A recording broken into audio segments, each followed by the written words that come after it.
on distingue. Alors, je donne un exemple très simple. Alors, supposons, à l'examen, vous avez un exercice. Et dans l'exercice, la solution, c'est, par exemple, 325,56. Alors, supposons, dans une copie, qu'est-ce que je 5,48. À votre avis, est-ce que je considère le résultat juste ou bien faux? Alors, si on considère mathématiquement, uniquement, supposons que je barre et je donne à l'étudiant 0, il va réclamer. Il va me dire, monsieur, mais mon résultat est juste. Je vais lui dire 325,48 est différent de 325,56. Donc, votre résultat est faux. Donc, il va répondre, il va dire oui, c'est différent de 325,56, mais la différence est négligeable. Alors, moi, qu'est-ce que je vais considérer, puisque la différence est négligeable? Je vais considérer que 325,48 est égal à 325,56. La même chose, de l'autre côté, quelqu'un qui me donne 325, par exemple 68, là aussi, je peux considérer que c'est juste. Ça veut dire que la différence n'est pas significative. Mais vous êtes d'accord avec moi que forcément, il y a un seuil, et forcément, il y a un seuil de l'autre.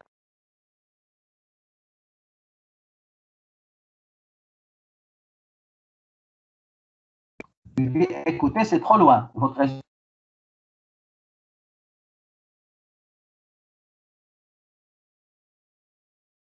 côté, le S1, intervalle S1 et S2, les deux bords, ça c'est quoi? C'est ce que je peux appeler une région d'acceptation. Ça veut dire, lorsque on est à l'intérieur de cette région, je peux accepter le résultat. Mais à l'extérieur de cet intervalle, je rejette le résultat. Donc finalement, j'ai combien de ans de rejet? Donc, on rejette. Quand est-ce qu'on rejette? Si on n'est pas dans cet intervalle, donc on rejette si la différence n'est pas dans cet intervalle. C'est quoi? C'est les inférieurs à S1 ou s'il est supérieur, je vais écrire différence, supérieur à S2. Donc, on a 2 ans de rejet. 2 ans de rejet. Je rejette de deux côtés. Alors, ça, c'est le premier cas. Comment on appelle ce cas? On l'appelle test bilatéral.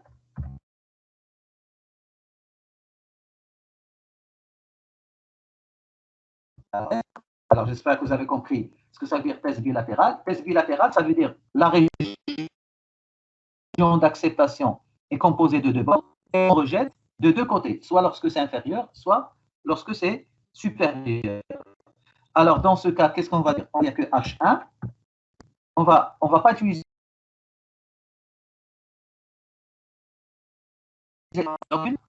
différent.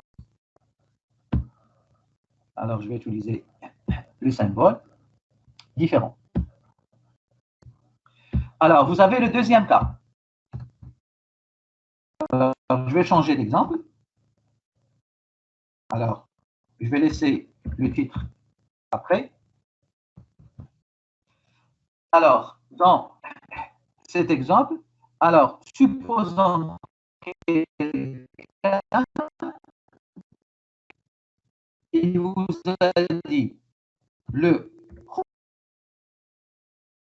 produit, un produit, c'est efficace à 95%. Alors, c'est quoi H0? H0, vous allez supposer que c'est égal à... Alors, c'est quoi le contraire de efficace à 95%? Alors, si vous voulez vérifier, vous pouvez vérifier le produit. Alors, normalement, il vous a dit que c'est 95%. Alors, vous vous n'avez pas trouvé 95%. Vous avez trouvé, par exemple, 94,8%. Qu'est-ce que vous allez dire? On ne va pas dire 94,8 est différent de 95%. On va dire c'est pas grave, c'est pratiquement 95%. Mais forcément, il y a un seuil à partir duquel, qu'est-ce que je fais? Je rejette. Mais si vous trouvez 96%, est-ce que vous allez rejeter H0? Quelqu'un qui vous dit le produit est efficace à 95%, et vous avez trouvé 96%, je ne pense pas que vous allez rejeter ce qu'il dit. C'est encore mieux. Donc, ça veut dire ici, je vais accepter. Bien sûr, H0. Alors, si je vous dis la région d'acceptation, qu'est-ce que vous allez dire pour la région d'acceptation? Alors, quand est-ce qu'on accepte? Région d'acceptation. Regardez, on accepte de S jusqu'à plus l'infini, il n'y a pas de limite. Donc, il y a une seule zone. Donc, je rejette entre S, il n'y a pas de limite supérieure. Donc, je rejette jusqu'à plus l'infini. Pardon, j'accepte jusqu'à plus l'infini. Voilà.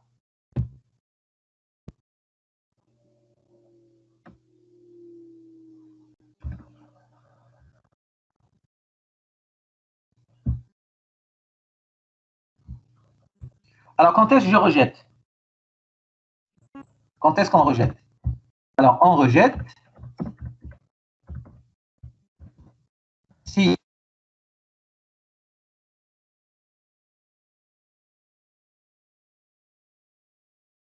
qu'est-ce qu'on remarque? Alors, S, on est dans la région d'acceptation.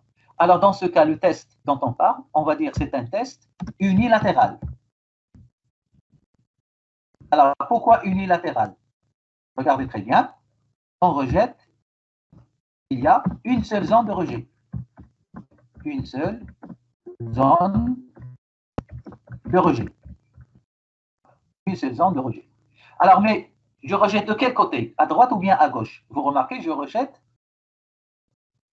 Regardez bien.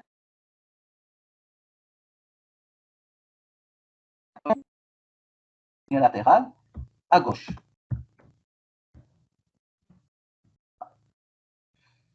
Et enfin, j'espère que vous avez compris, c'est quoi le dernier cas?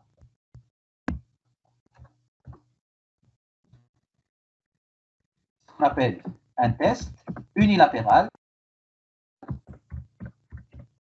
à droite. Vous avez compris? Alors, qu'est-ce que ça veut dire à droite? Je donne un autre exemple pour montrer c'est quoi un test unilatéral à droite. Alors, si quelqu'un vous dit 5% des pièces sont défectueuses. 5% des pièces sont défectueuses. Alors, quand est-ce que vous allez le contredire? Vous allez lui dire, non, ce n'est pas vrai ce que vous dites. Alors, lui, il vous dit 5%. Vous avez trouvé que 4%. C'est encore mieux. Alors, quand est-ce que vous allez rejeter ce qu'il dit? C'est lorsque vous trouvez plus de 5%. Ça veut dire, c'est quoi H0? H0, je vais supposer que c'est 5%. Mais lorsque c'est supérieur à 5%, surtout lorsque c'est supérieur à un seuil, qu'est-ce que je fais? Je rejette. Lorsque c'est inférieur au seuil, vous avez compris, lorsque c'est inférieur au seuil, bien sûr, on accepte. Donc, si je vous dis quelle est la région d'acceptation, regardez bien, quelle est la région d'acceptation? Quand est-ce qu'on rejette? Est-ce qu'il y a une limite inférieure? Il n'y a pas de limite inférieure. Il y a une limite, donc il n'y a pas de limite inférieure, donc je vais démarrer depuis moins l'infini. Jusqu'à, il y a une limite, laquelle? Jusqu'à S, la région d'acceptation. Et donc, quand est-ce qu'on rejette? On rejette si la différence est supérieure à S. Donc là aussi, qu'est-ce qu'on a vu? Il y a une seule zone de rejet.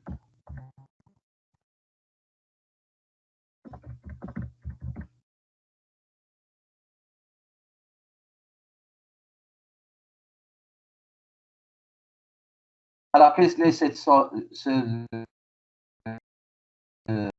c'est latéral à droite. Alors, voici les trois cas. Donc, on peut parler de test bilatéral. Donc, on rejette des deux côtés lorsque c'est trop inférieur ou bien trop supérieur. On peut parler de test bilatéral, unilatéral. On peut parler de test unilatéral. Le premier point, ou bien la première étape. Donc, je répète, la première étape, c'est la formulation des hypothèses. Donc, toujours deux hypothèses et H1. Alors, après les hypothèses, l'étape, elle est très simple. Alors, la deuxième étape, c'est préciser la loi de probabilité. Alors, préciser la loi de probabilité, ça, on l'a déjà vu. Alors, préciser la loi de probabilité, je répète, c'est la partie division échantillon. On a déjà vu. Je la rappelle. Lorsqu'on travaille avec la moyenne, alors pour la moyenne, on utilise quelle loi? Donc, on utilise soit la loi normale, voilà, ou la loi de Student. On a déjà vu ça, de Student. Alors, si vous travaillez avec la variance, généralement, on fait appel à la loi Q2. Voilà, avec une petite transformation.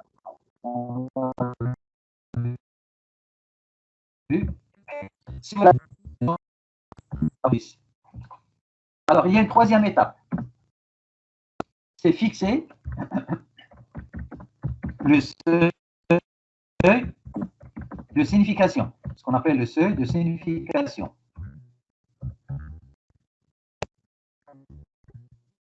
Vous connaissez très bien aussi.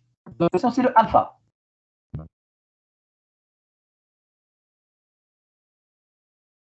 Donc, ça est souvent fixé à 5%. Donc, alors, le alpha de signification, alpha.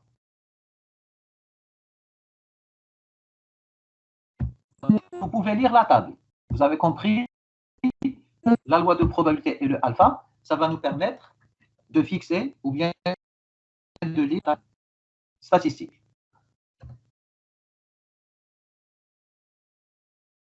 Alors, le quatrième point, alors, c'est le calcul d'une valeur de décision. Voilà, une valeur de décision. Qu'est-ce que ça veut dire le calcul d'une valeur de décision? Et comme son nom l'indique, valeur. Donc, c'est un nombre. Et lorsqu'on dit calcul, donc c'est une formule. Il faut une formule de calcul. Alors, si je prends l'exemple de tout à l'heure, le premier exemple. Alors, le résultat exact, 325,56. Quelqu'un m'a dit 325,48. Et j'ai dit que l'étudiant, il va me dire, mais monsieur, vous pouvez accepter le résultat. Alors, il se base pour dire que je dois accepter le résultat. Il se base sur l'écart entre 325,48 et 325,56. Donc, moi, si je veux décider, est-ce que le résultat d'un étudiant, je vais le considérer juste ou faux, je vais me baser sur quoi? Je vais me baser au résultat. Plus cet écart est petit, plus je dis, c'est pas grave, je peux accepter le résultat. Donc, la valeur de décision représente quoi? Donc, la valeur de décision mesure un écart. Il va mesurer un écart. Alors, chaque test, il a sa propre. Alors, cinquième, l'avant-dernière étape. Alors, la cinquième étape, c'est la.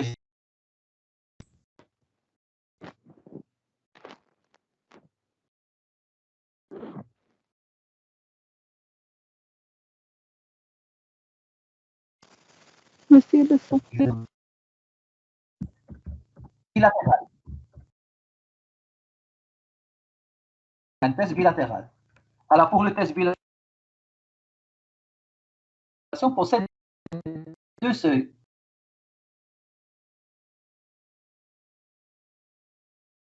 S1 et S2.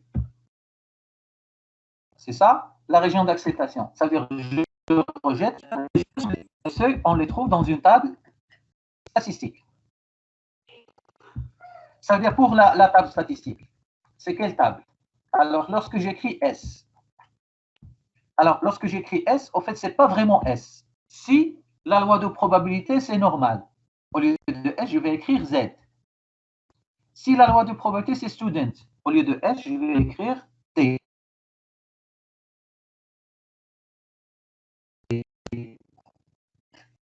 Qui? Donc, finalement, pour lire la table, il faut connaître la loi. Qu'est-ce qu'il faut connaître aussi? Il faut connaître la probabilité. Donc, par exemple, ici, S. Et la probabilité, ça va être alpha sur 2. Alpha sur 2. C'est un test bi. La probabilité. Donc, alpha sur 2.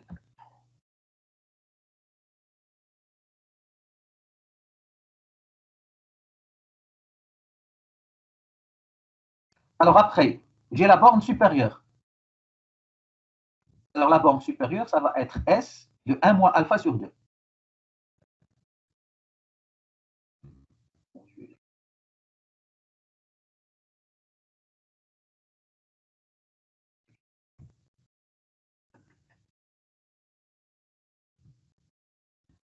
Un moins alpha sur 2. Alors je répète, où est-ce que vous allez trouver ces seuils? C'est dans la table statistique.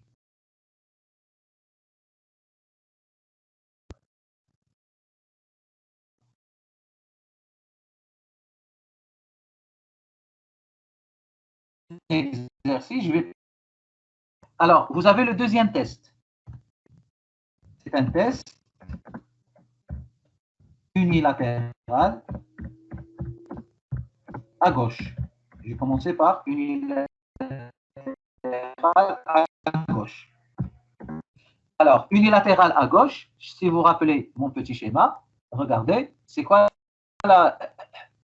c'est la région d'acceptation, c'est S jusqu'à plus l'infini. Alors, c'est S jusqu'à plus l'infini. Alors, la même chose, c'est quoi le S? C'est le terme de la loi, jusqu'à plus l'infini. Mais ça va être quel S? Voilà.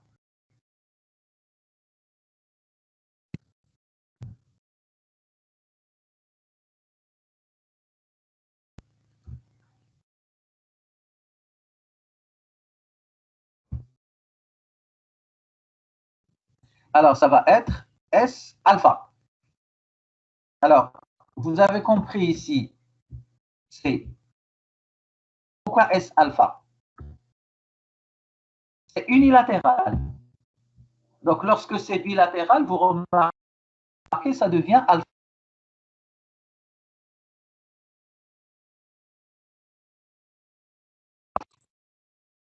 Dernier cas, le test.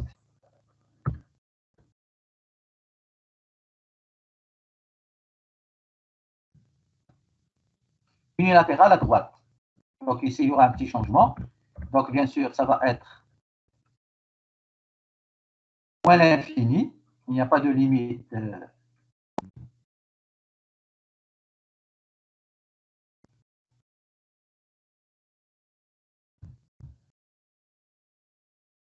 moins l'infini jusqu'à S. Cette fois-ci, c'est pas alpha, c'est 1 moins alpha. Et vous remarquez là aussi, c'est unilatéral, il n'y a pas de alpha sur 2. Donc, voici la deuxième étape. Et on va finir avec la dernière étape, c'est la décision. Alors la décision, c'est clair. Oui? Oui, je vous écoute. Monsieur, c'est moins l'infini dans l'intervalle. Oui, c'est moins l'infini. Je n'ai pas changé le plus. Oui, pardon, vous avez raison, c'est moins l'infini. Moins l'infini. Alors la décision, c'est clair. Alors, quand on accepte H0, si valeur de décision, comme son nom l'indique, appartient à la région d'acceptation. Si ça appartient à la région d'acceptation, j'accepte. Si ça n'appartient pas, je rejette. Voilà. Voici tous les tests, ou bien le principe général de n'importe quel test. Alors, si vous avez compris ça, donc, normalement, lorsqu'on va faire n'importe quel test, c'est comme si on fait une application. On a besoin d'écrire on rejette, ou bien je l'écris. Alors, on rejette, c'est la même chose. On rejette H0. Quand est-ce qu'on rejette? Si la valeur de décision n'appartient pas à la région d'acceptation. N'appartient pas à la région d'acceptation. Donc voilà le principe de n'importe quel test.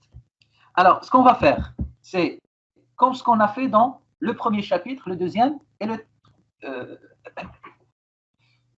est-ce qu'on va faire aussi le troisième? Alors, si vous vous rappelez, le premier et le deuxième, on a travaillé toujours avec 3 paramètres. Lesquels? Les moyennes, les variances et les proportions. On va voir ces paramètres. Donc, on distingue aussi 3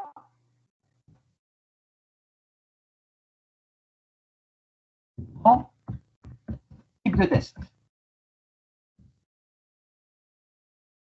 Alors, il y a ce qu'on appelle les tests. Alors, il y a les tests de conformité. Alors, c'est quoi les tests de conformité? Donc, ici, les tests de conformité, c'est comparer.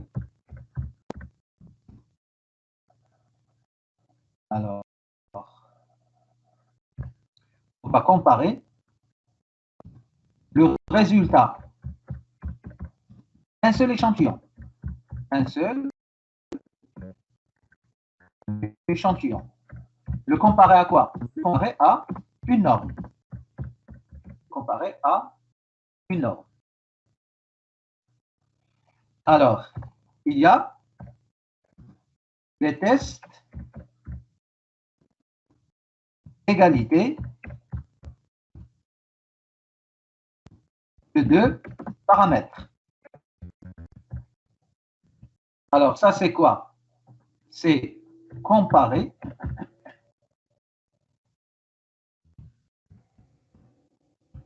le résultat d'un premier échantillon au résultat d'un deuxième échantillon. Alors, j'explique. Alors, ici, le test de conformité, j'aurai combien d'échantillons? J'aurai un seul échantillon.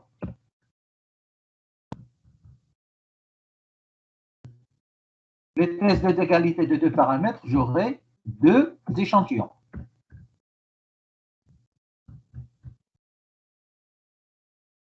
Et enfin, le troisième cas, vous avez compris, dans ce cas, c'est le test d'égalité, pas de plusieurs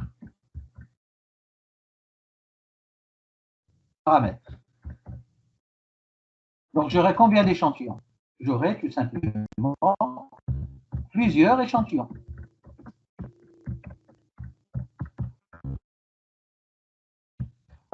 Je peux avoir le test de conformité de la moyenne, je peux avoir le test de conformité de la variance, je peux avoir le test de conformité de la proportion, je peux avoir le test d'égalité de deux moyennes, je peux avoir le test de variance, je peux avoir la proportion, je peux avoir les tests d'égalité de plusieurs moyennes, le test d'égalité de plusieurs variances, ou bien les tests d'égalité de plusieurs proportions. Je vais mettre au pluriel parce qu'il y a plusieurs tests. Alors, je peux commencer par les tests. Je vais mettre grand 1. Le premier paramètre qu'on a vu, c'est quoi? C'est les moyennes. Donc, les tests sur les moyennes. Alors, les tests sur moyenne, j'aurai combien de tests, comme ce que je viens de dire? J'aurai 3 tests. Lesquels? Ou bien le test de conformité, le test d'égalité de deux moyennes, deux échantillons, ou bien les tests d'égalité de plusieurs moyennes. Alors, je prends le premier cas. Alors, petit 1, comment ça s'appelle? Test de conformité de la moyenne. Test de conformité de la moyenne. Alors, sinon, je peux, donc, toutes les étapes sont identiques. Alors, qu'est-ce que je dois vous donner pour chaque test? Ce que je dois vous donner pour chaque test, c'est principalement la formule de la valeur de décision. Alors, pour le test de conformité de la moyenne, alors, la formule de calcul de la valeur de décision, la voici. Alors, je vais juste la copier pour ne pas les...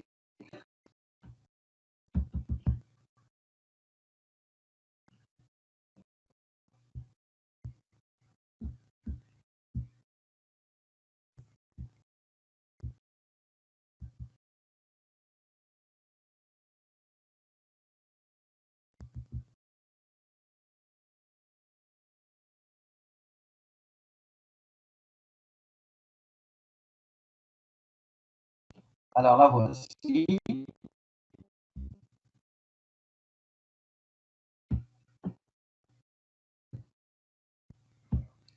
Alors, c'est quoi cette formule? On dit valeur de décision, donc c'est VDR. C'est quoi R? C'est réduite. Pourquoi réduite? Si vous regardez très bien cette formule, c'est une formule très facile. Alors, on va comparer test de conformité. Donc, qu'est-ce que je compare? Je compare la moyenne de l'échantillon. J'ai un seul échantillon. C'est bon? Donc, c'est quoi l'objectif? C'est comparer la moyenne d'un échantillon. Vous savez très bien, c'est quoi la moyenne de l'échantillon? Comment on X bar. Donc, j'ai comparé la moyenne d'un échantillon. C'est pas la moyenne de l'échantillon. On sait très bien que la moyenne de l'échantillon, c'est X bar.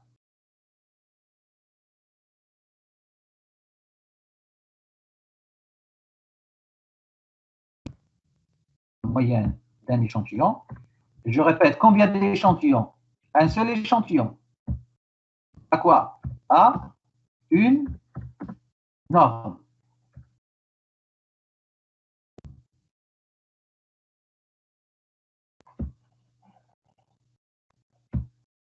Donc, à une norme.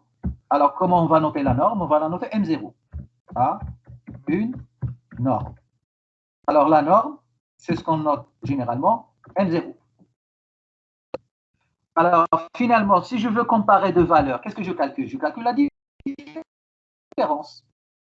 Donc, j'ai calculé x bar moins M0. Oui, x bar moins M0, mais ça suit quelle loi la moyenne? On sait très bien que la moyenne, ça suit une loi normale ou bien sur. Alors, si je veux aller à la d'abord centrer et réduire. Donc, centrer et réduire, c'est retrancher la moyenne et diviser par l'écart type. Et si vous vous rappelez, c'est quoi l'écart type de x bar? C'est ce qu'on a fait la semaine dernière. L'écart type de x bar, c'est sigma sur racine carrée de n. Et voilà, c'est la principale formule. Alors, je donne un exemple.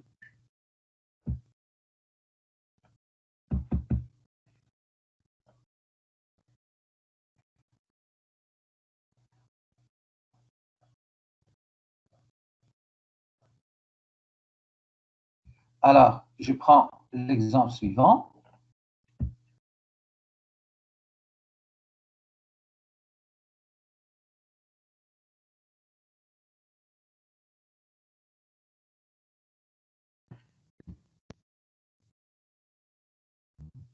Alors, je dis l'exemple.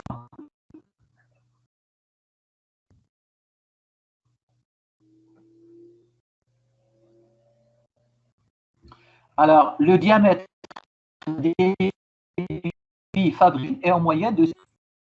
C'est-à-dire, on a une machine qui fabrique des billes. Alors, cette machine qui fabrique des billes, logiquement, il doit nous donner des billes d'un diamètre de 6 mm. Alors, si la machine est mal réglée, elle n'est pas bien réglée, donc forcément, il va nous donner des billes d'un diamètre qui n'est pas de 6 mm. Alors, pour contrôler si la machine est bien réglée, on a prélevé un échantillon de 50 billes et on a mesuré leur diamètre. Alors, c'est quoi N? C'est quoi 50? Donc, on a pris... Alors, j'ai combien d'échantillons ici? On a un échantillon de taille, alors petit n, égale 50. C'est la taille de l'échantillon. Alors, je dois vous donner combien d'observations? Normalement, on a mesuré combien de billes? On a mesuré 50 billes. Alors, 50 billes, je dois vous donner les 50 valeurs. Alors, au lieu de vous donner les 50 valeurs, je vous ai donné leur somme et leur somme des carrés. Alors, la question qu'on pose, est-ce que cette machine est bien réglée? Donc, il faut vérifier, est-ce que la machine est bien réglée? Alors, pour vérifier, est-ce que la machine est bien réglée, qu'est-ce qu'il faut comparer? Il faut comparer le moyen des billes fabriquées par la machine à la norme de... Donc, ça veut dire, pour répondre à cette question, on doit vérifier si le diamètre moyen des 50 billes observé est conforme à la norme de 6 mm. Il s'agit de faire un test de conformité de la moyenne, parce que je compare la moyenne et j'ai un seul échantillon. Alors, on commence. L'hypothèse nulle, c'est quoi H0? H0, c'est M égale à 6. C'est bon? Alors, je vais l'écrire ici. Alors, qu'est-ce que ça veut dire M égale à 6? Il faut toujours écrire la phrase. M égale à 6, c'est-à-dire la machine est bien réglée. Quand est-ce que la machine est mal réglée? C'est lorsqu'il nous donne des diamètres différents de 6. Donc, qu'est-ce que ça veut dire différent de 6? Ça veut dire la machine n'est pas bien réglée, ou bien est mal réglée. Alors, est-ce que la machine est bien réglée? Encore. Donc, ce sont deux hypothèses. Alors, c'est quoi la deuxième étape? C'est la loi de probabilité. Alors, la loi de probabilité. On va utiliser quelle loi? Dans l'exercice, est-ce qu'on n'a rien dit? Dans l'exercice, on n'a rien dit. On n'a pas dit que c'est la loi normale. Qu'est-ce qu'on va dire ici? La loi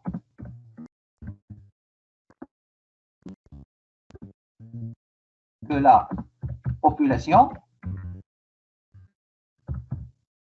est inconnue. La taille de l'échantillon, c'est combien? N égale 50, qui est supérieur à 30. Vous vous rappelez? Donc, on va utiliser quelle loi?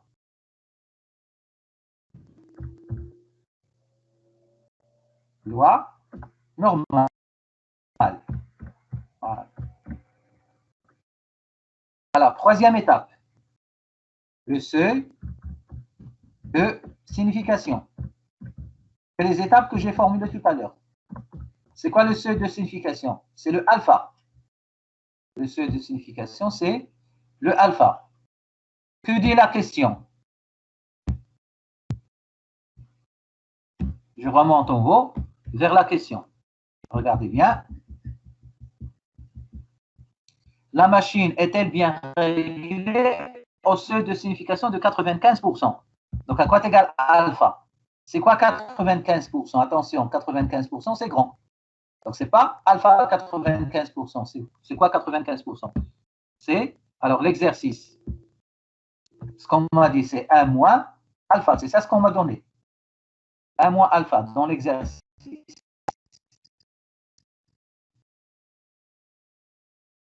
est égal à 0,86. Donc, quoi est égal alpha?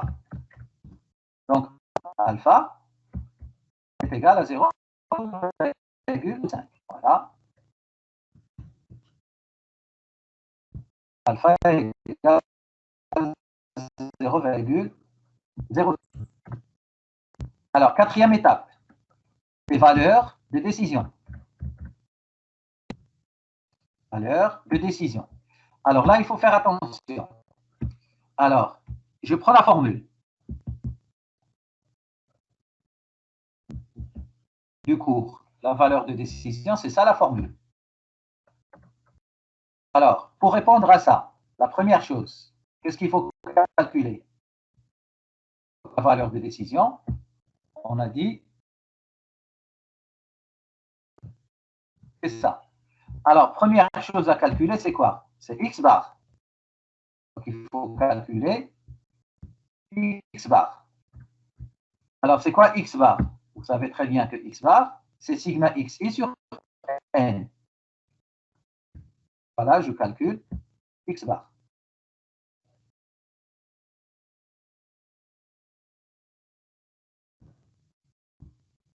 On a trouvé 7. Parce qu'on nous a donné sigma XI. Voici les données de l'exercice. Alors, si dans l'exercice, on vous a donné les valeurs, il fallait faire la somme. Donc ici, pour aller plus vite, j'ai donné sigma XI. Alors, qu'est-ce qu'il faut calculer aussi? Donc, voilà, j'ai X bar. Il faut calculer l'écart type. Mais attention, l'écart type, je ne l'ai pas. Donc, qu'est-ce qu'il faut faire? Il faut l'estimer. Alors, pour l'estimer, je calcule la variance de l'échantillon. Rappelez-vous le chapitre précédent. La variance de l'échantillon. Alors, je prends le chapitre précédent, puisque j'ai le tableau.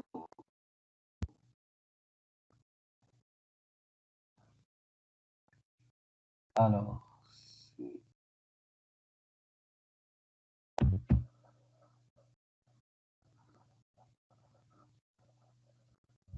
je pense que c'est pas ça.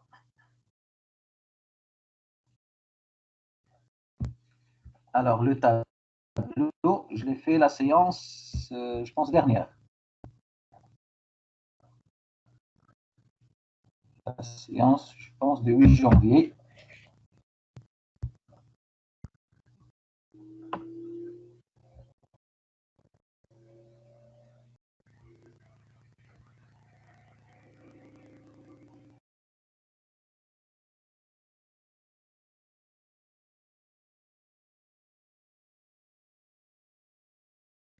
Alors, voici le tableau.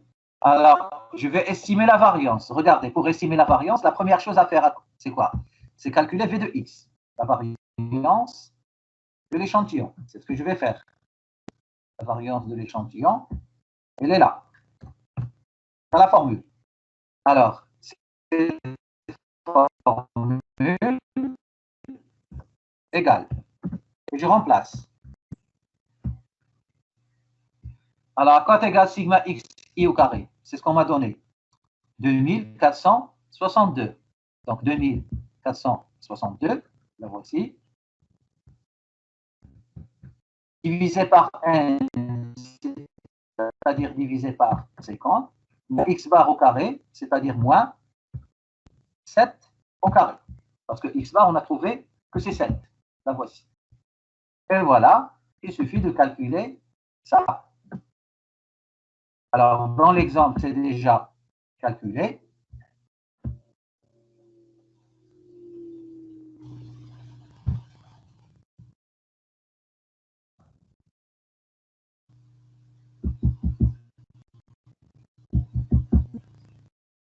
Alors,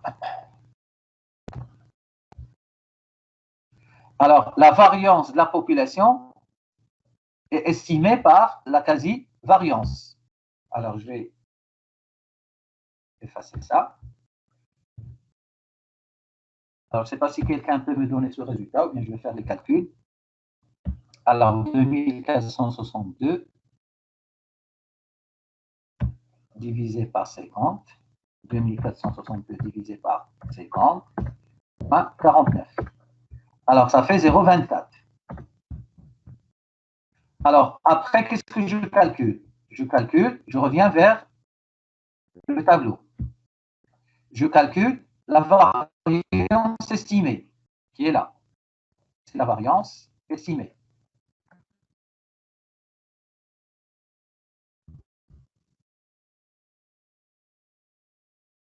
Alors, la variance estimée, alors, je la place, est égale.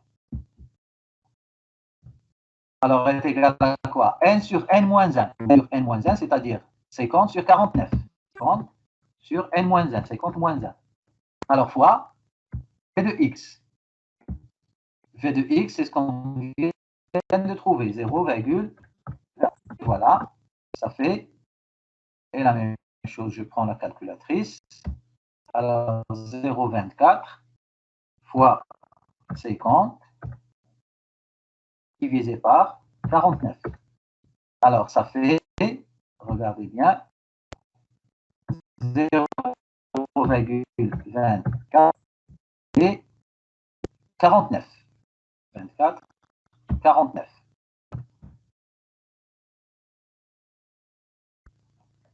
Donc ça, ce que je viens de trouver, c'est la variance estimée de la population.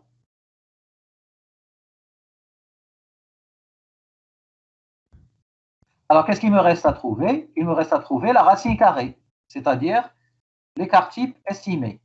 49. Alors, ça.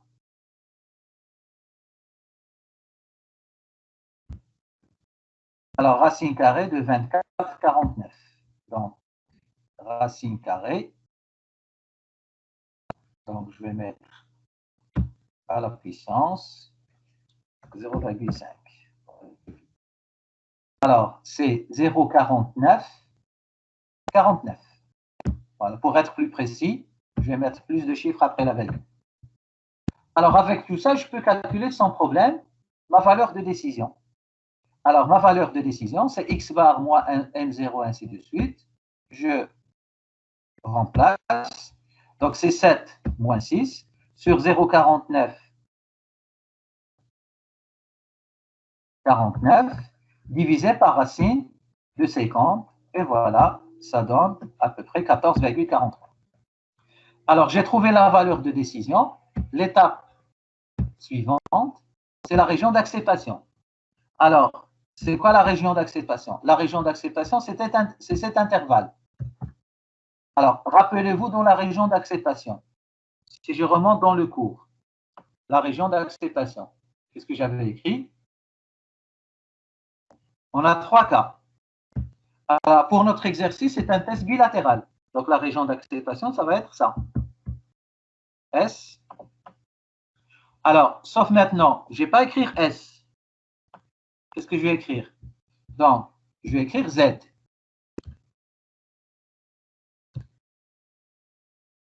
Alors, pourquoi? Parce que c'est la loi normale. Z alpha sur 2 et Z 1 moins alpha sur 2.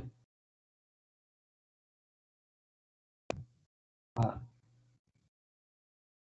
Alors, puisque le alpha égale 0,05, donc les valeurs critiques, Z alpha sur 2, c'est Z 0,025 et Z 0,975, c'est 1,96. Je répète, ça c'est la table. Donc, la région d'acceptation, c'est moins 1,96 et 1,96. Et enfin, j'arrive à la décision, la dernière étape. Alors, vous connaissez la décision. C'est quoi la décision? Est-ce que ça appartient ou bien est-ce que ça n'appartient pas? Alors, moi, qu'est-ce que j'ai trouvé? C'est quoi la valeur de décision? C'est 14,43. Alors, regardez la décision. Je reviens vers le cours.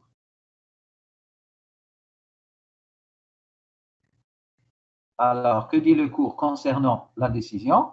Voici la décision. Ça, c'est juste le cours. Et je vais prendre la phrase qui correspond à l'exercice. Alors, la valeur de décision, c'est combien?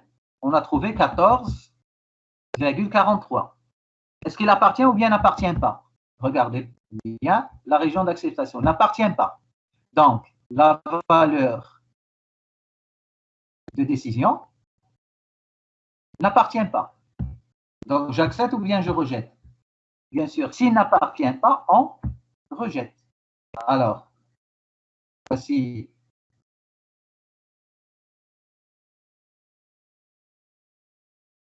Alors, qu'est-ce qu'on va dire? La valeur de décision. C'est quoi la valeur de décision ici? C'est 14,43. N'appartient pas à la région d'acceptation. C'est quoi la région d'acceptation? Moins 1,96, 1,96. On va rejeter. Donc, on rejette H0. Donc, je récapitule. La valeur de décision n'appartient pas à la région d'acceptation. Donc, on rejette. Maintenant, n'oubliez pas la réponse à l'exercice. On rejette.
Si on n'entend rien.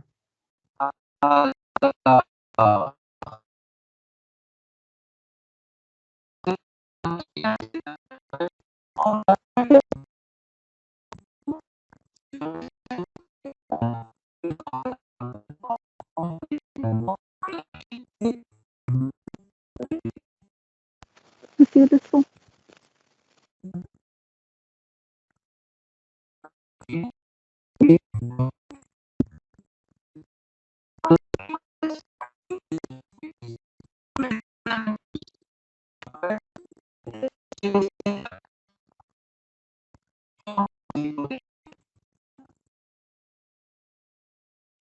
La loi fois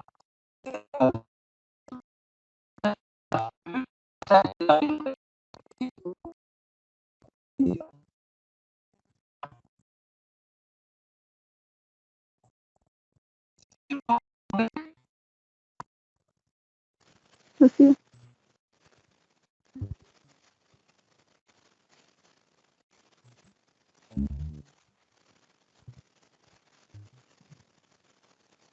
Monsieur, on n'entend rien.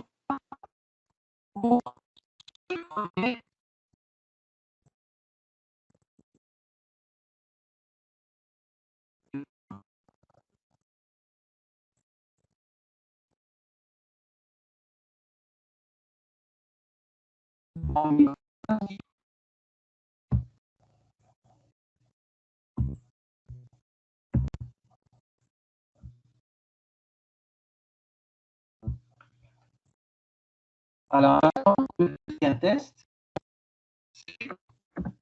on a dit test d'égalité de deux moyennes. Alors, j'ai combien d'échantillons? Attention, échantillons. Deux échantillons. Alors, il se passe deux échantillons. Rappelez-vous.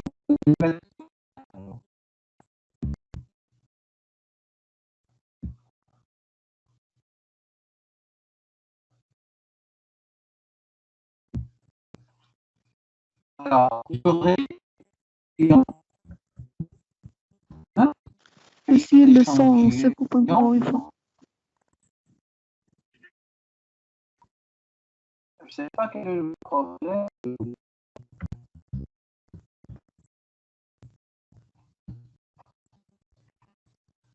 Alors, peut-être le problème va deux types, je crois.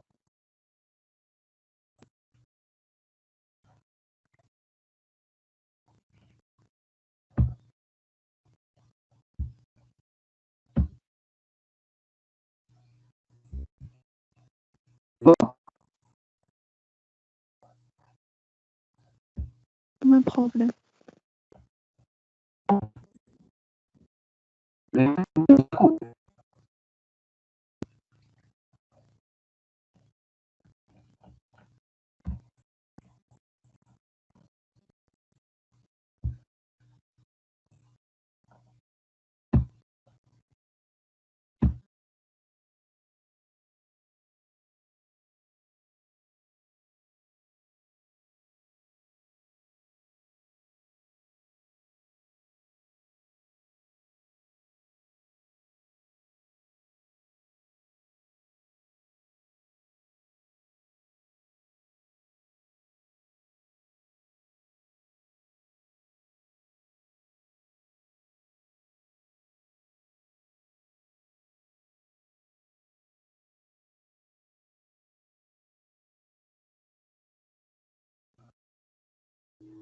C'est bon maintenant?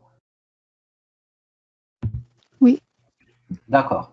Alors, j'ai deux échantillons, l'échantillon 1. Alors, ce que j'avais tout à l'heure, c'était quoi? C'était X bar. Maintenant, j'aurai deux moyennes. On est d'accord? Donc, j'aurai X bar 1 et X bar 2.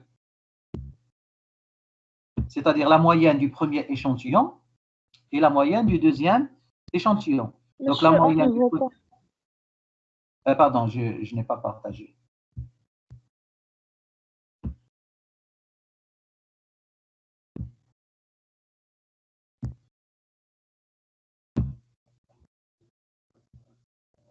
Donc, j'ai dit deux échantillons. Donc, on aura la moyenne du premier échantillon, que je peux noter X bar 1.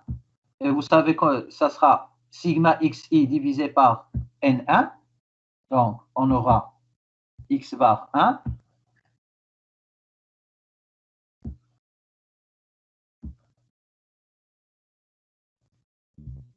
Voilà.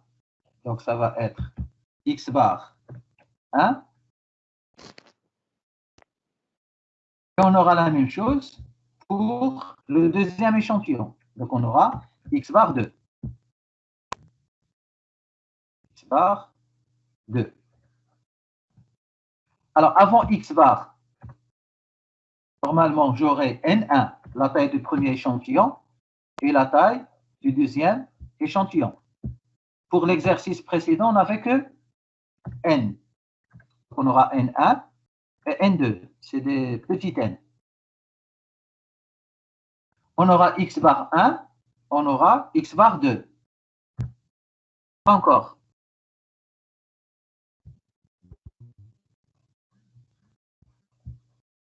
Qu'est-ce qu'il faut calculer après la moyenne? Ce qu'on a calculé tout à l'heure, exactement la même chose.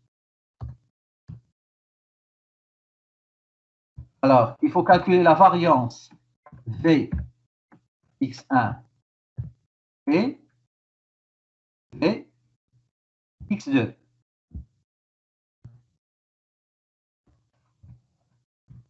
On essaie les formules. C'est bon? Regardez ce que j'ai mis dans l'exercice précédent, ou bien l'exemple précédent. Donc, on a calculé en premier lieu x bar. Après, on a calculé V de x. Après, qu'est-ce qu'on a calculé? On a calculé sigma carré. Donc, ici, il y a un carré que j'ai oublié. Donc, sigma carré. Alors, là aussi, ça va être quoi? Ça va être sigma carré 1, sigma carré 2. Donc, je ne vais pas écrire les formules, vous connaissez les formules. Alors, sigma carré 1 et sigma carré 2. Donc, il y a le 1 et il y a le sigma carré 2. Voilà.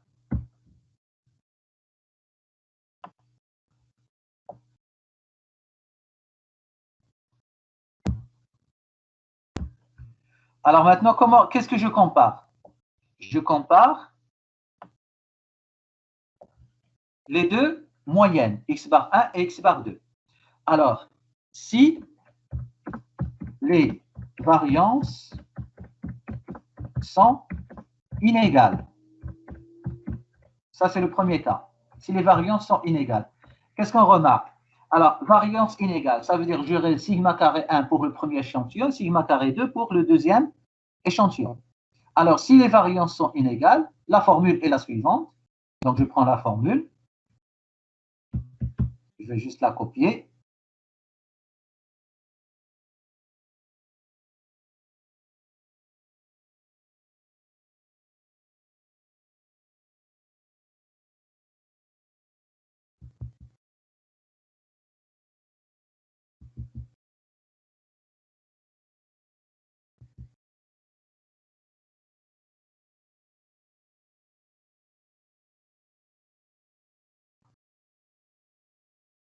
Alors, la voici.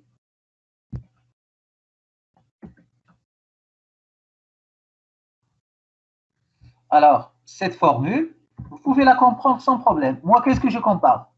Je compare x bar 1 à x bar 2. C'est ça ce que je compare. Donc, si je veux comparer x bar 1 à x bar 2, je vais calculer la différence. C'est quelle loi? On sait très bien que c'est la loi normale ou student. Donc, il faut diviser par l'écart type. L'écart type, c'est la racine carrée de la variance. Quelle est la variance de x bar 1? C'est sigma carré 1 sur n1. Et la variance de x bar 2, c'est sigma carré sur n2. Maintenant, si les variances sont égales. Alors, une petite remarque. Qui va nous dire est-ce que les variances sont égales? Donc, ça veut dire qu'il faut faire un test d'égalité des variances. Alors, si on est dans cette situation, donc la première situation, variance inégale, la deuxième situation, variance égale. Alors, dans ce cas, qu'est-ce qu'on fait? On calcule une variance commune. Alors, pour ce qu'on a dit, les variances sont inégales. Il n'y a pas sigma carré 1, sigma carré 2. Il y a une seule variance commune. Alors, comment on calcule cette variance commune? Alors, la variance commune, je prends sa formule.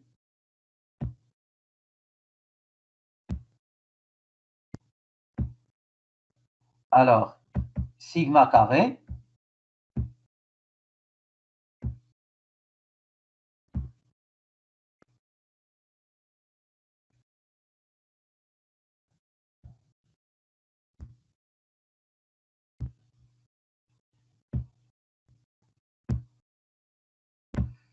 Alors, je reprends. Donc, sigma carré. Donc, il n'y a plus de 1 et 2.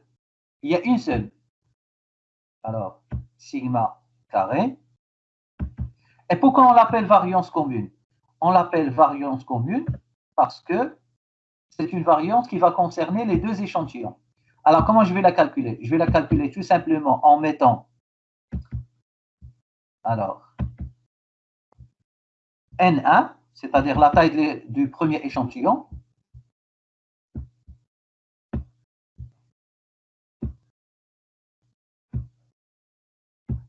alors, N1, que j'ai, il est dans le tableau, c'est bon, fois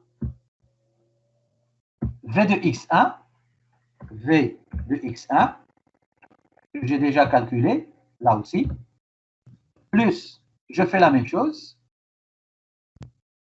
avec le deuxième échantillon, c'est-à-dire N2 plus V de X2, donc V c'est déjà calculé, fois V de X2, alors divisé par quoi? Normalement, un seul échantillon, je divise par N. Donc ici, c'est deux échantillons. Donc, c'est N1 plus N2 moins 2.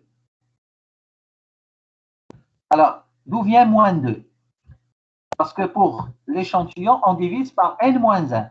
Donc ici, ça va être N1 moins 1 plus N2 moins 1. C'est pour ça que ça fait N1 plus N2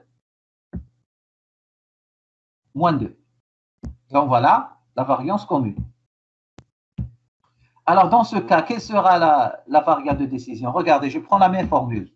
Qu'est-ce que je vais changer? Donc il n'y a plus sigma carré 1, sigma carré 2. Il n'y a que sigma carré, une seule. Donc à la place de sigma carré 1, je vais mettre sigma carré. Et à la place de sigma carré 2, je vais mettre sigma carré. Ça veut dire que je peux mettre sigma carré en facteur. Alors facteur de quoi? Quoi? Facteur de quoi? J'ouvre la parenthèse. Facteur de 1 sur N1.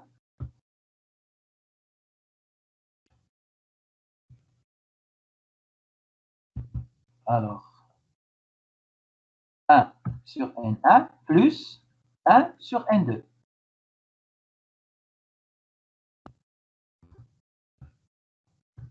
Et voici la deuxième formule. Donc voilà pour le cas de deux échantillons. Donc je répète, pour chaque test, on vous donne sa formule. Alors pour le test d'égalité de deux moyennes, on travaille avec deux échantillons. Je fais les calculs pour chaque échantillon et après je calcule la valeur de décision. Alors, comme le premier cas, je prends un exemple.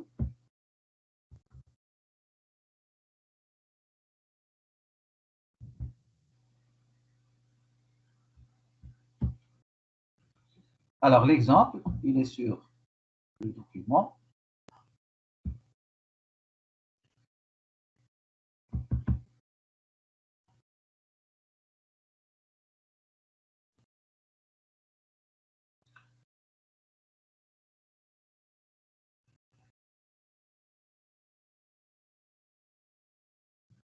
Alors, voici l'exemple.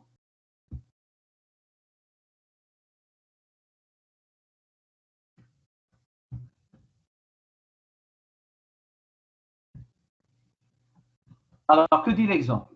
Pour savoir s'il existe une différence d'assiduité entre les filles et les garçons, on a choisi de manière aléatoire et simple un premier échantillon de 10 filles et de façon indépendante un deuxième échantillon de 10 garçons en fonction des résultats ci-dessous relatifs aux notes d'assiduité et en supposant que les variances des deux populations sont égales, peut-on conclure au seuil de 5% à l'existence d'une différence significative entre les deux sexes? Et voici les notes. C'est des notes sur 100. Les notes, l'assiduité des filles, l'assiduité des garçons. Alors maintenant, pour répondre à cette question, qu'est-ce qu'on doit comparer? On doit comparer l'assiduité moyenne des filles et l'assiduité moyenne des garçons. Donc, il s'agit d'un test de comparaison de deux moyennes. C'est quoi? C'est-à-dire deux échantillons. indépendants. Alors maintenant, on fait exactement les mêmes étapes. Alors, c'est quoi la première étape? C'est les hypothèses. Formulation des hypothèses. Alors, vous savez qu'il y a deux types d'hypothèses. Donc, H0 et H1. On commence. C'est quoi H0? Toujours. Je vais supposer que M1 égale M2. Qu'est-ce que ça veut dire M1 égale M2? Ça veut dire qu'il n'y a pas de différence significative entre l'assiduité des filles et l'assiduité des garçons.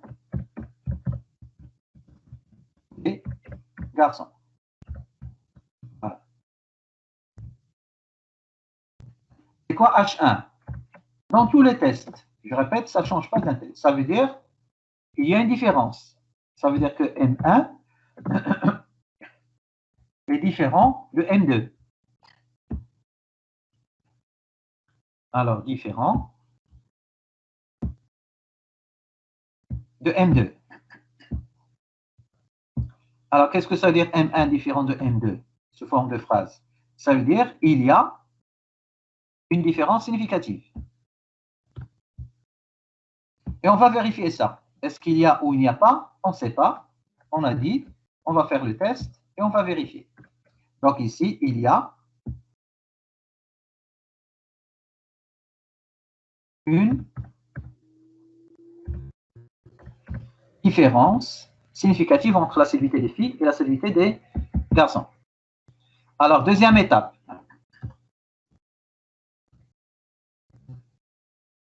C'est loi de probabilité. Alors, je vais prendre directement.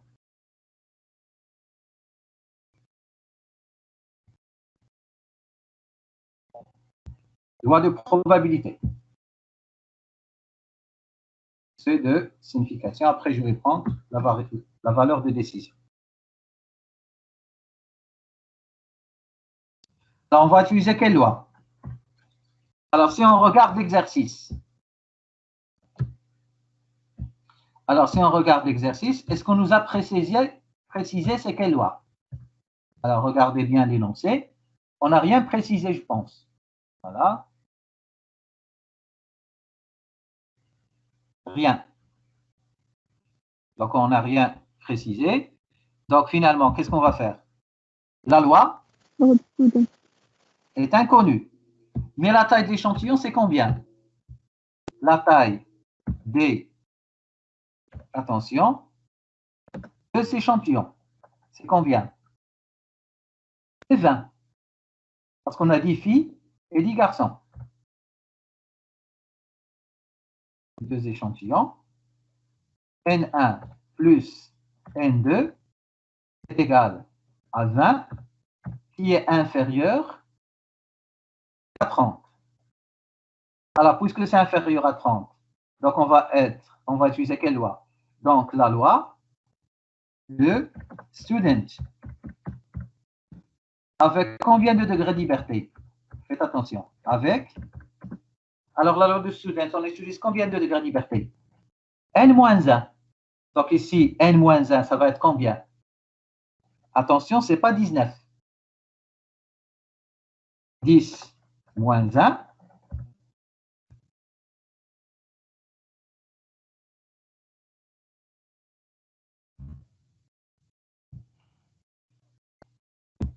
Donc 10 moins 1, le premier échantillon, plus le deuxième échantillon, ça va être quoi? Aussi 10 moins 1, parce que c'est la même taille, égale 18 degrés de liberté. Voilà, c'est la loi de student. Alors, la signification, on nous a dit toujours le C alpha, c'est 95%, donc alpha égale 5%. Donc, on va prendre ça. Alors, la valeur de décision. Alors, pour calculer la valeur de décision, on vous a dit, regardez bien, on suppose que les variances sont égales. Donc, je vais prendre quelle formule? La voici. Les variances égales. Et je dois faire ça. C'est ça le calcul. Alors, c'est la partie, tout le test statistique, la partie la plus importante, c'est la partie calcul, c'est-à-dire c'est ici. Le reste, il n'y a pas de calcul. Alors, on nous a dit, les variances sont égales. Ça, c'est dit dans l'énoncé. Donc, je dois calculer ça. Alors, pour calculer ça, il faut faire tous les calculs dont je vous ai parlé dans ce petit tableau. Voilà.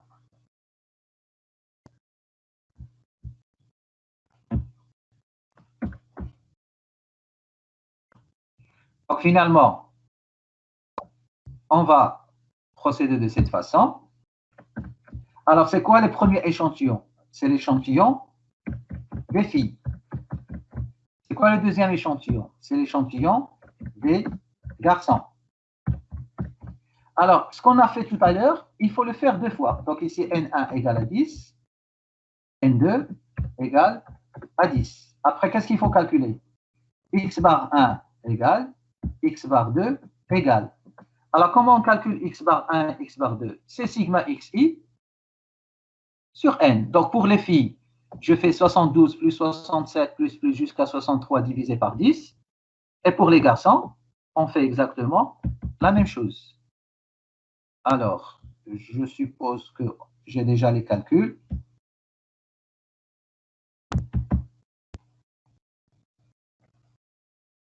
Alors, X bar 1, c'est 58,3 et 61,1. 58,3. Et pour les garçons, c'est 61,1. Alors après, qu'est-ce qu'il faut calculer? V de X1 et V de X2. Alors, je ne sais pas si c'est calculé ou pas.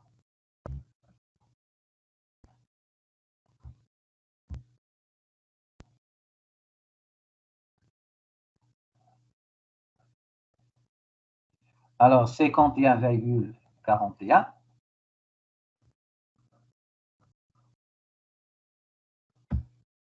Alors, ici, ça fait 51,41. Alors, pour V de X2, alors tout ça, je répète, il suffit juste de prendre la calculatrice et faire les calculs. 29,09. 29,09. Alors, une petite remarque. Je peux calculer sigma carré 1. C'est quoi?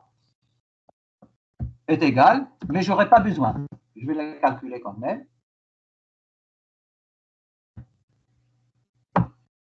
C'est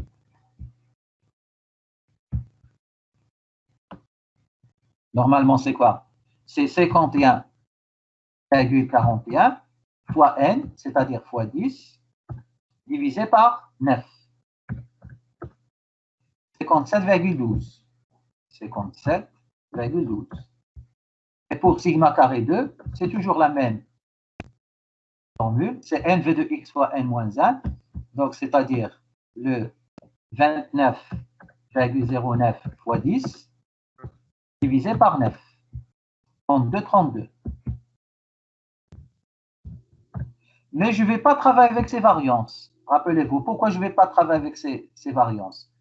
Parce que, qu'est-ce qu'on a dit? Les variances sont égales. Alors, si les variances sont égales, qu'est-ce qu'il faut faire? Il faut calculer la variance commune. Alors, je calcule la variance commune. La voici. Alors, il suffit juste de remplacer. Alors, c'est quoi la variance commune? C'est 10, parce que c'est N1. Alors, 10 fois V de X1, c'est-à-dire fois 51,41.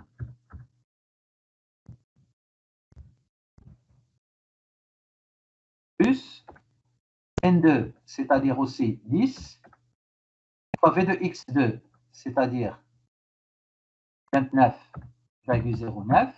Alors, le tout divisé par 10 plus 10 moins 2, c'est-à-dire divisé par 18. Alors, je fais les calculs.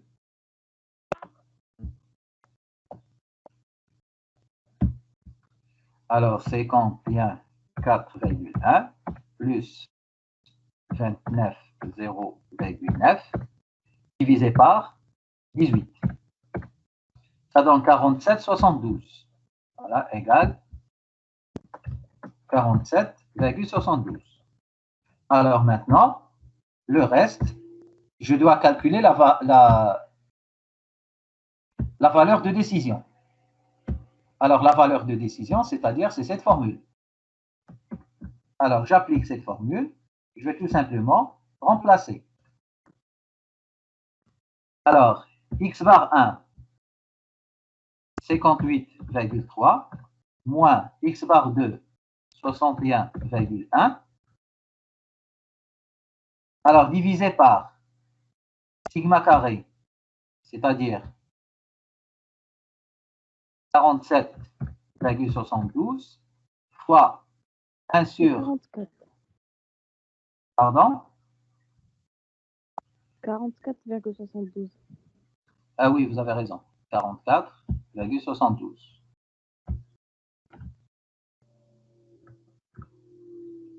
Alors, 44,72 fois 1 sur N1. C'est quoi N1? C'est 10. Plus 1 sur N2, c'est-à-dire 1 sur 10. Et voilà, il suffit de faire ce calcul. Donc, il y a, bien sûr, n'oubliez pas la racine. Alors, ça fait moins 0,88. Si vous faites les calculs, vous allez trouver moins 0,88. Donc, voilà, j'ai terminé la valeur de décision. Alors, après la valeur de décision, qu'est-ce qu'il faut faire? Il faut prendre la région d'acceptation. La région d'acceptation. Et après, la décision.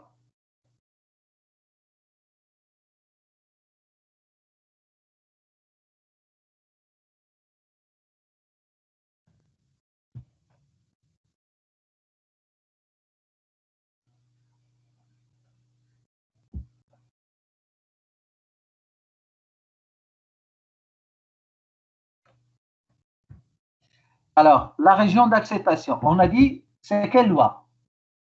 Student. Et on a dit test bilatéral. Donc, la région d'acceptation, ça va être T, alpha sur 2, et T, 1 moins alpha sur 2. Donc, ça va être, je reprends ici. Alors, c'est T, T, T.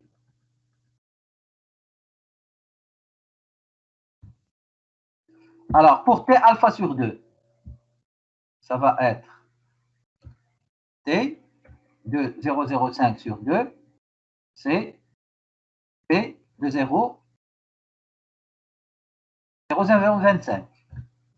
Et pour 1 moins alpha sur 2, ça va être P de 1 moins 0,05 sur 2, ça va être donc P de 0,975. Alors, ce ne sera pas ça, ce ne sera pas 1,96. Donc, qu'est-ce qu'il faut faire? Il faut passer à la table de student. À combien de degrés de liberté? À 18 degrés de liberté. Alors, je vais ouvrir la table, comme ça, je vous rappelle un peu la lecture de la table.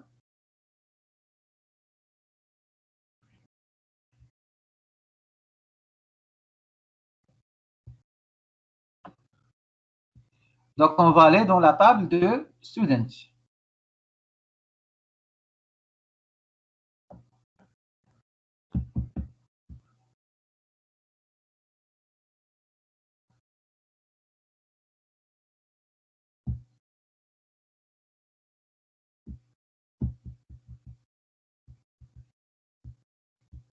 Alors, la table de student.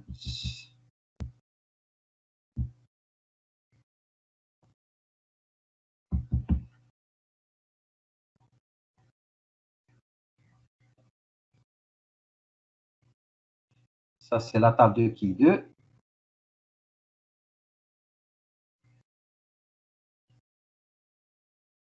Et voici la table de student. Voilà.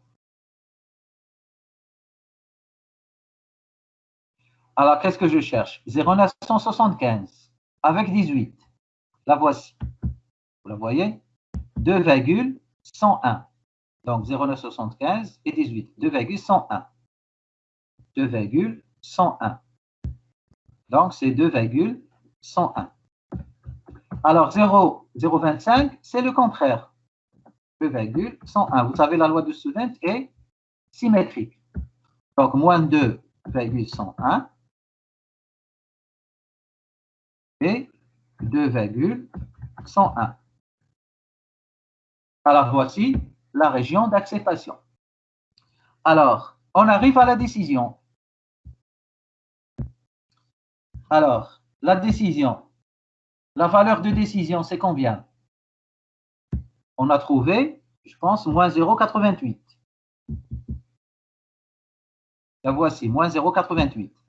Et la région d'acceptation, la voici. Donc, est-ce que moins 0,88 appartient à la région d'acceptation? Bien sûr, oui. Il est à l'intérieur. Donc, qu'est-ce qu'on fait? Qu'est-ce que j'écris ici? La valeur de décision appartient à la région d'acceptation.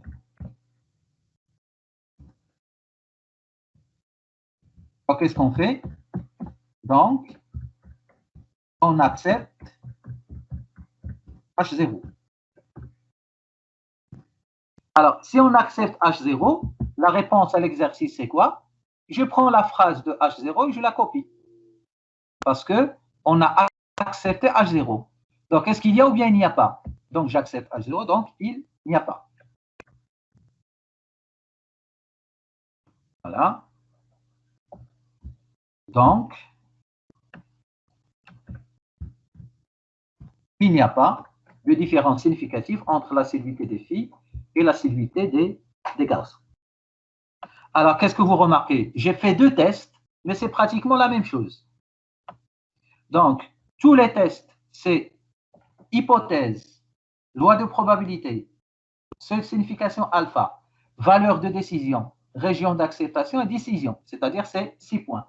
Le plus important, chaque test, il a sa propre formule. Donc, on vous donne tout simplement sa formule.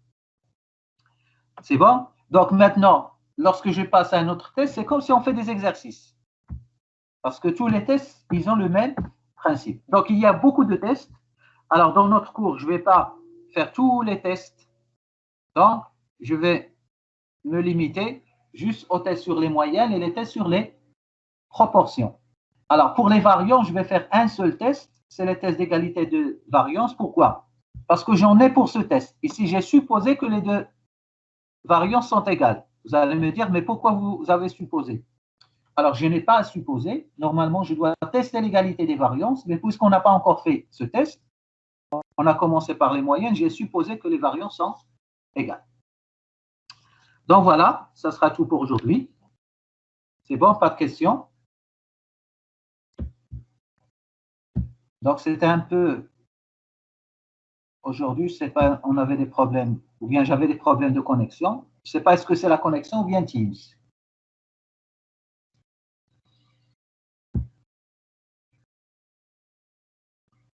Alors, on est le 14.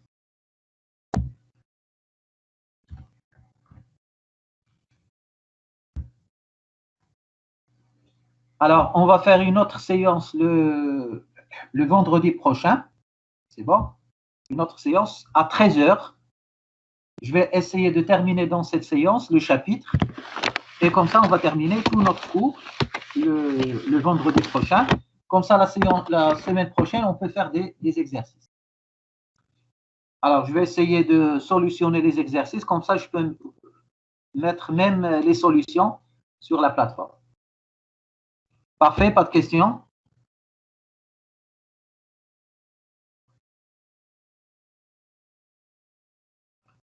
Donc, c'est bon. Donc, je vous dis au revoir et à vendredi. Monsieur, je rappelle vendredi, 13 h. Oui? C'est à 13h. ياك ما عندكم شي cours. Non, non, يسول. Ah oui, à 13h. Oh. Bon. حيت عندي un autre cours après مع S5. C'est bon? D'accord, monsieur. D'accord. Yalla, bon Bonne courage. journée. Également vous aussi. Au revoir.